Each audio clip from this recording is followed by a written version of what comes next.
Chum TV. Furaha kiganjani.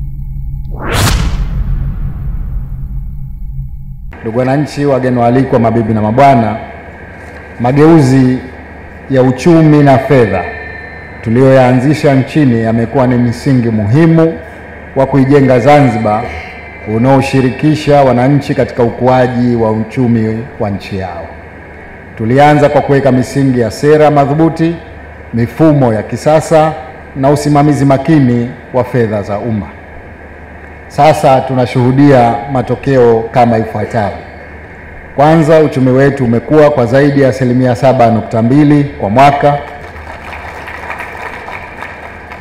Uwekezaji wa ndani na nje umeongezeka. Mfumuko wa bei umedhibitiwa kwa wastani wa tarakimu moja. Mapato ya ndani yameongezeka kwa 278 katika kipindi cha miaka mitano. Na sekta za huduma, utalii, kilimo na uvuvi zimekuwa kwa kasi sana. Mageuzi haya yamejengwa juu ya misingi ya uwajibikaji, uwazi na matumizi bora ya teknolojia za kisasa. Ajiliwa na kulindwa dhidi ya changamoto za kiuchumi katika uzee, katika maradhi na katika ajali. Hii ni hatua muhimu katika kujenga Zanzibar yenye haki za jamii na usalama wa kifedha kwa vizazi vijavyo. Aidha, leo tunafanya uzinduzi hapa wa skimu ya hifadhi ya jamii yenye kufuata misingi ya sharia. Hatua hii itatoa fursa kwa ZSSF kuwekeza kwenye maeneo yanayofuata misingi ya sharia kama tulivyoelezwa, na nadhani tutapata maelezo zaidi kuhusu swala hili, lakini imetajwa hapa vile vile kwamba pengine sasa hata masuala ya hija yanaweza yakafanikishwa kupitia ZSSF.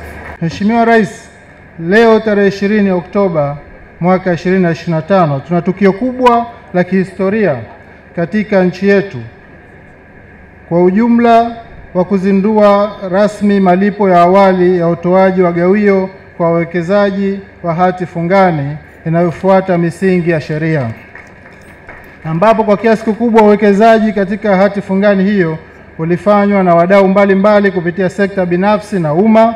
Imechangia mageuzi makubwa ya kiuchumi na kijamii kwa kutekeleza miradi ya kimkakati ikiwemo miradi ya ujenzi wa bandari jumuishi ya Mangapwani, ujenzi wa maendeleo ya nyumba Chumbuni, ujenzi wa madaraja ya Amani na Mwanakorekwe, ujenzi wa jengo la abiria Terminal 2 pamoja na miradi mingineyo. Mheshimiwa Rais, pia nitumie fursa hii kuwashukuru wote waliowekeza kwenye sukuk na waliokuwa hawajawekeza lakini wana nia ya kuwekeza kwenye Zanzibar sukuk. Naomba kuwakaribisha tena pale ambapo serikali itakapotoa tena awamu nyingine ya uwekezaji huo.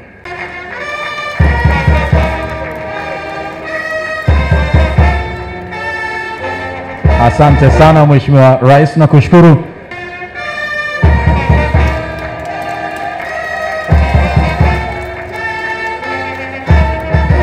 Asanteni sana.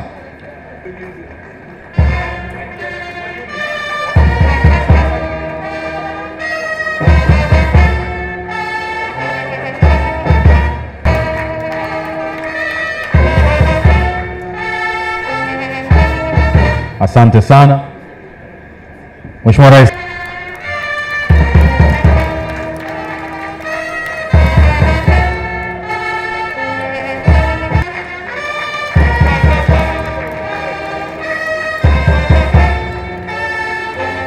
Asante sana Mheshimiwa Rais, na kushukuru.